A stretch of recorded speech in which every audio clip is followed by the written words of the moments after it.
IVM.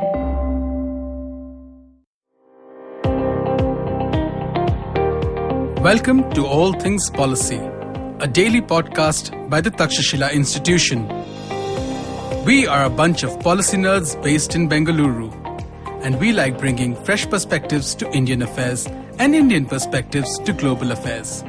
So grab a cup of coffee, sit back, and join us for today's chat. Hello and welcome to All Things Policy. Facebook owns many of the apps we frequently use, whether Facebook itself, Instagram, or WhatsApp, and it has long wanted to integrate some of these big apps. But what would such an integration entail for Facebook? What would it entail for customers? And what would it mean legally? Would there be antitrust action? To unpack all this, I have with me Rohan Seth and Prateek Vagre. Welcome, guys. Hello. Rohan, I want to start with you.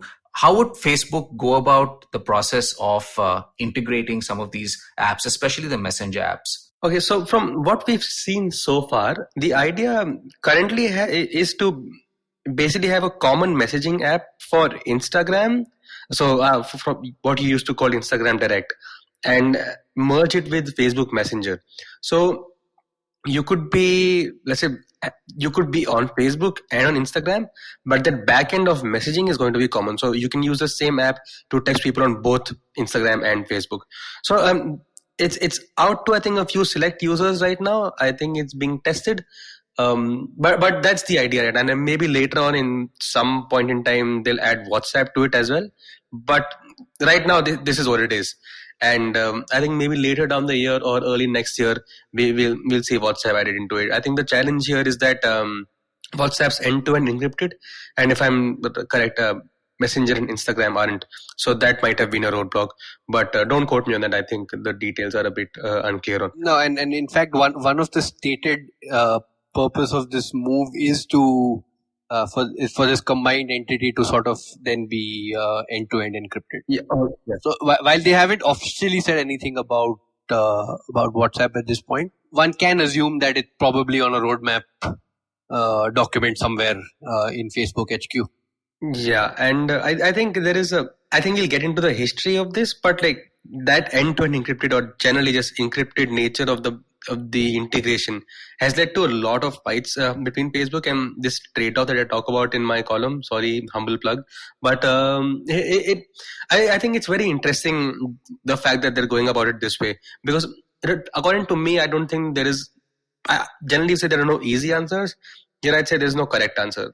I just don't see how it exists. So yeah, right now they're merging these two apps, and there are some antitrust elements and stuff. So we'll get into that. I think that answers your question, Aditya. Yeah, very much. So I get the sense that, at least theoretically, this would be good for customers in that it might make it easier for them, to just have fewer apps on their phones, especially in these times. And also the fact that you have end-to-end encryption is a big privacy bonus if that happens. But how would governments look at this? I mean, if Facebook were to integrate all these services, isn't this going to set the wheels in motion for antitrust? I think that's a big question of how governments would look at it. There are a lot of angles. Let me try to answer at least two of them. So I don't think the governments are going to be keen because of two reasons. Firstly, because of the whole privacy angle. Generally, if you look at it, if you're messaging and your chats are encrypted or end-to-end encrypted, the difference is that in an end-to-end encryption, even Facebook or WhatsApp don't have keys to the messages that you're sending. So they can't decode them. They probably have metadata, which means that when you send the messages, so the time and so on and so forth. But generally, they don't have the contents of those messages, right? In just an encrypted chat, they generally have the key to those messages, so they can actually look at what's being sent. And the thing with governments is that every time they go approach Facebook for some data regarding law enforcement, Facebook would basically say that, listen, Instagram and Messenger are both common now. Both of them are end-to-end encrypted or encrypted, and so it's hard for us to give you all of this data that you require. And so I don't think they're going to be keen. As far as the antitrust angle is concerned, I think the debate has been going on for a long time. I think Tim Wu started this on Facebook, if I'm not wrong. Stephen Levy mentions this in his biography of Facebook. But he basically says that antitrust has been a long time coming, and this merger is actually one of the ways that people have speculated that Facebook is dealing with this antitrust suit, basically saying that, listen, if you come to break us up, if all of these 4 apps are just one body, then it's harder for you to break us up. Right. Yeah. So what they're saying is any such breakup is going to be messy because the services might essentially stop functioning as normal if you try and break us up. Do you think that's going to work? In my humble opinion, I would say that, listen, this whole breakup thing, you could merge these services, but I don't think the incentives align. What I mean by that is that it's not the government's job to. It's not on the government's priority to make sure this breakup is neat. Because if you look back at the history of breakups in the US, I mean, they've gone on and broken up AT&T, which is at the time probably the most complex telephone communications network known to man.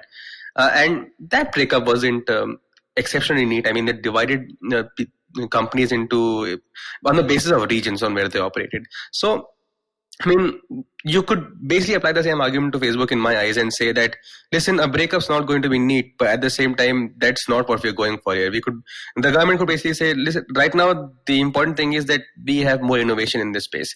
And Facebook, you've been stopping that. So regardless of how this breakup turns out to be, there needs to be a breakup.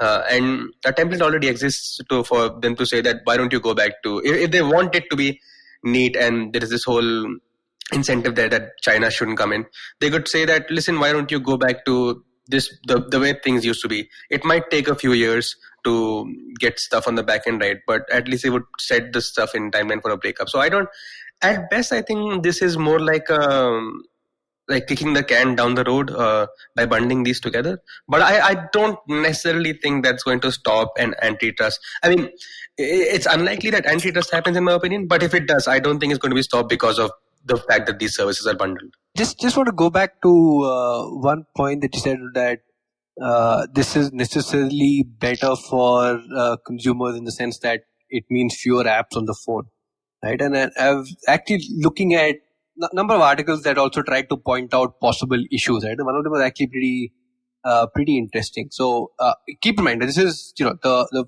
messaging platform is huge, right? It's, I think as per Facebook's own blog post, they claim 100 billion messages a day on the Facebook family of apps. Now, of course, that includes WhatsApp as well. I don't think there's a clean breakup of between WhatsApp and Messenger, Facebook Messenger, and Instagram Direct. But they've basically positioned this as, look, people find it hard to keep track over which communication app they've used. But there is also this interesting aspect that I read somewhere that someone said that, look, this also opens up people potentially to some form of abuse, because if you've blocked people on one platform and not blocked them on another, they have the ability to contact you again. Right now, again, I don't necessarily know how many people that will affect, but again, you could still potentially look at that as an unintended consequence of this unification, right? That if you have set up certain measures to protect yourself on one platform, it's probably now going to expire. You'll have to go back and do that all over again.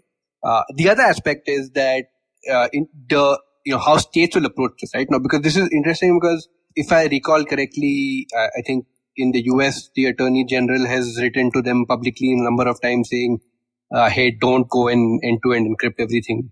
Right? I think the Five Eyes have also come out and said that they, as a collective, they've come out and said that they're not in favor of this. So it's going to be interesting to see how that plays out. If there's going to be continued saber rattling on this, right?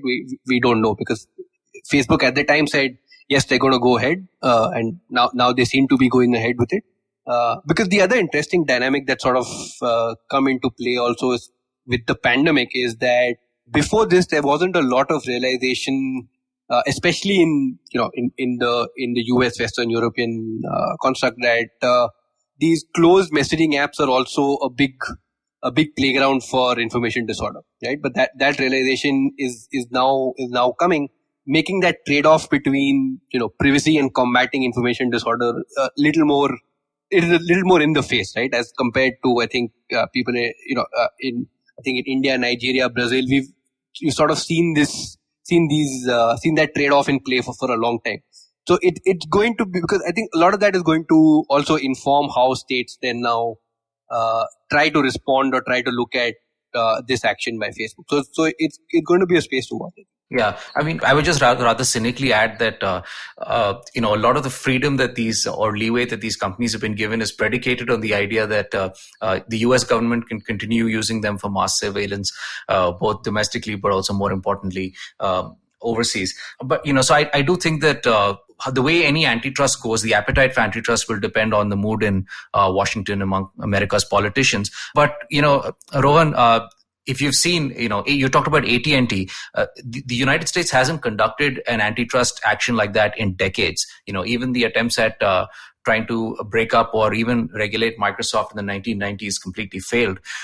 So, I don't see as of yet the kind of appetite that would be needed to execute a messy breakup of Facebook. And I would expect that Silicon Valley would fight back and, they would all gang up together, how much ever they might hate each other, Facebook and Google and so on, would probably gang up on something like this and carry out a major lobbying effort against any attempts at antitrust action. One last thing I want to ask is Facebook itself going to face some problems in regulating this?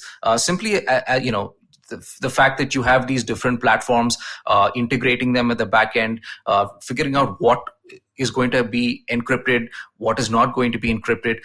How would Facebook make sure this happens smoothly, both for itself and for users? I think there are a few things I would like to answer in your question or comment. I think the first one is that as far as the political will in Washington is concerned, I don't exactly know what that's going to be like, because right now it depends on what platform was responsible for getting most people to Trump rallies. I mean, if TikTok wasn't, then they must be taken away from China. There's been murmurs about repealing Section 230, and that's like a completely different issue. But it tells you the way in which winds are blowing. I don't think anyone in any administration that might come in, Trump or Biden, I don't think either of them have a good idea on what to do with antitrust. I mean, we're not getting a Warren administration that actually had a coherent policy stance on this issue. Because in something that is often understated, both Trump and Biden are pro removing Section 230, let's say. And I think neither of them understands what that actually means. So the other thing also, I mean, there's a Professor Galloway argument. If you listen to Pivot, if you don't, I strongly recommend you to. It's another podcast that's especially on tech and business. But Professor Galloway basically says that Washington's a bit overrun at the moment. These tech companies have more money, more resources that they can devote here, and that's why, even if you murmur the word antitrust in the FTC or the DOJ, Department of Justice, you're gonna run into a problem with big tech.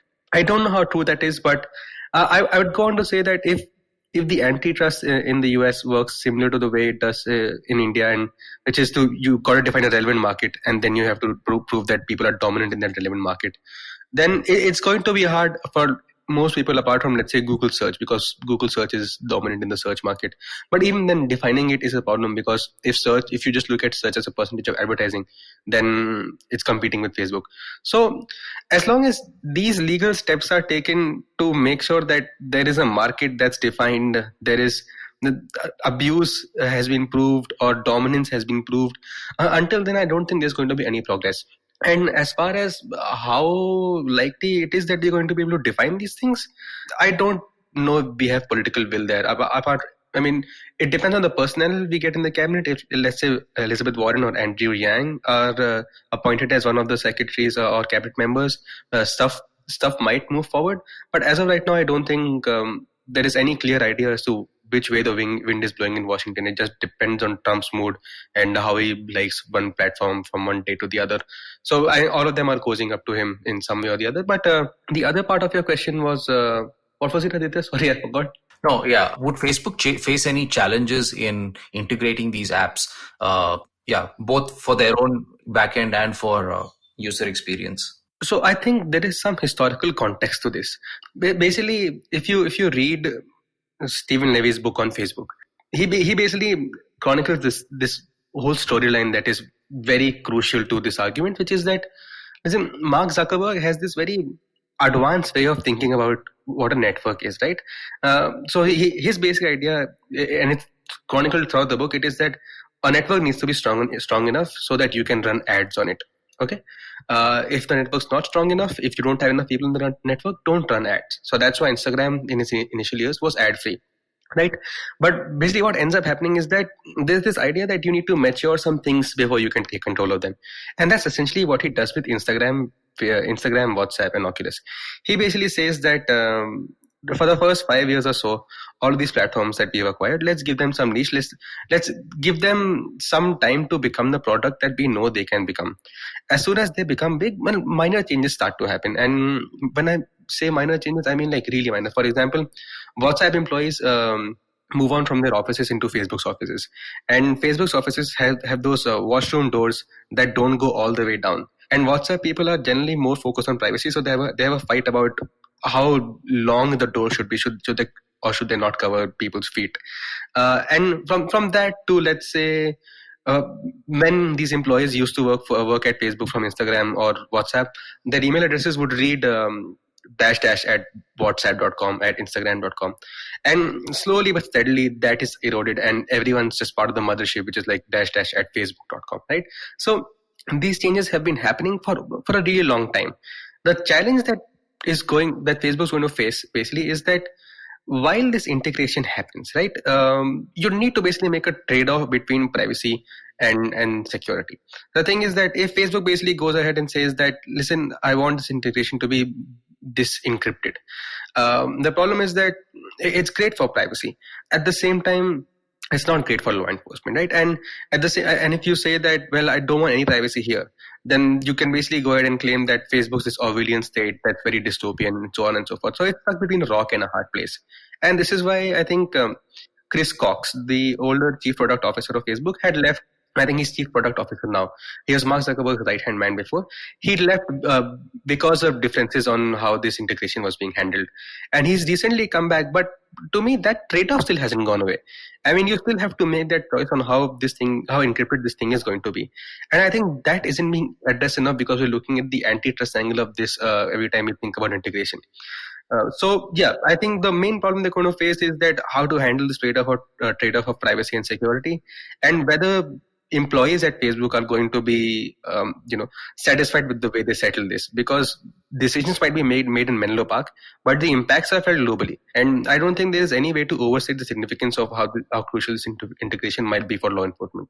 So that's my short answer. If I can add to that, so couple of things to keep in mind here, right? Is that now this is likely been a multi-year project, right? I think it was reported sometime in early 2019 as well. Rohan referenced the book that spoke about it.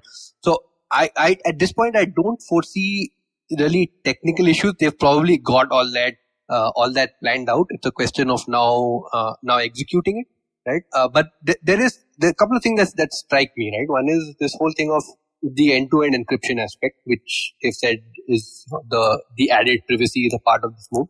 Now, to me, there was no reason why they couldn't have done that independently, like in the sense that Messenger is end-to-end encrypted but separate, Instagram Direct is end-to-end encrypted but separate. That's likely a product management decision someone made somewhere that, hey, we don't want to run these two in parallel. Or if we combine them, we get more information on our users, therefore, as Rohan was saying, more relevant ads, better ads, right? So that aspect, I think that part of it is worked out. I don't foresee really technical challenges there. The other part that just wanted to add on to something what that Rohan said, which is about decisions being taken in Menlo Park, and I find that interesting because even in the blog post where they announced it, right, they basically said, in our research, 4 out of 5 people who use messaging apps in the US say that spending more time with friends and family, blah, blah, blah, is important to them. Yet 1 out of 3 people sometimes finds it difficult to remember where to find a certain conversation thread. Right? Now, that's the justification they've given, at least publicly, for this integration. Right? And to me, that reading this with a skeptical view, and it seems a little thin for a couple of reasons. One is that they seem to have taken a US only perspective, right? And if you say 1 out of 3 people find it difficult to remember, can you necessarily interpret that as saying is that the same as saying, hey, 1 out of 3 want this integration, and where the other 2 or 3 stand, right? We don't know that. So it's one of those exercises where you look at the data, you draw data, and then you torture it to say what you want, right? Which is go ahead with the integration. Okay, thanks guys. This is going to be a very interesting space to watch, both for anyone interested in business, for anyone interested in policy, and for all of us as regular customers and users of these products. Thank you so much for joining us on All Things Policy. If you liked our show, don't forget to check out other interesting podcasts on the IVM network. You can tune into them on the IVM Podcast app, ivmpodcast.com, or wherever you listen to your podcasts. You can also follow IVM on social media. The handle is @IVM Podcasts on Twitter, Facebook, and Instagram. And hey, if you'd like to dive into Takshashila's research on technology, strategy, and economic affairs, check us out at our Twitter handle @TakshashilaINST or our website takshashila.org.in. I hope you enjoyed that show. I'd like to thank our sponsors this week, Intel, for supporting us. So Jasleen Royal came on Storytellers and Storytellers this week with Vineet. It was a really interesting conversation. Do definitely check that out. Hamsini Hariharan is back on the Pragati podcast after an extended absence. Hamsini was one of the original hosts along with Pravan, but she was unable to continue. But we're glad to have her back. She's talking about her experiences since she left. She's been studying in China. Definitely check that out. You'll enjoy that. Abhijit Ganguly was on Cyrus Says a couple of weeks ago, and he had such a great time, and we were so happy to have him on that we asked him to join us for Cock and Bull, and he was on this week. Do check that out. And lastly, I'd like to mention our Tamil show. We've been doing a show called Kadai Podcast Ponniyin Selvan, hosted by Kavita Jiva. She has been phenomenal. She's rewritten the stories in a way which really, they speak to a modern audience. But Ponniyin Selvan is over, and she started a new story, though. The new story that she started is Sivakamiyan Sabatham. I'm sure I mangled that pronunciation, and I'm sure you'll love it if you're a Tamil speaker. Do definitely check it out. And with that, I hope to see you again next week. Entertainment is like food for the brain. It's a window to culture and a great way to understand the world around us. The internet has changed what it means to be an entertainer, creating new storytellers with millions of fans. It has spawned a new breed, the story-sellers, those behind the scenes creating the business for this ecosystem. They work with brands, platforms and channels who are keen to capitalize on an audience hungrier than ever for more stories. I'm Vineet Kanabar, and I have a ringside view to how stories are told and sold. On my show, I bring you creators, artists, executives and marketers for a freewheeling conversation around the business of entertainment. Tune in to Storytellers and Storysellers for personal stories, analysis and criticism every Thursdays as I talk to the brightest minds telling or selling great stories today.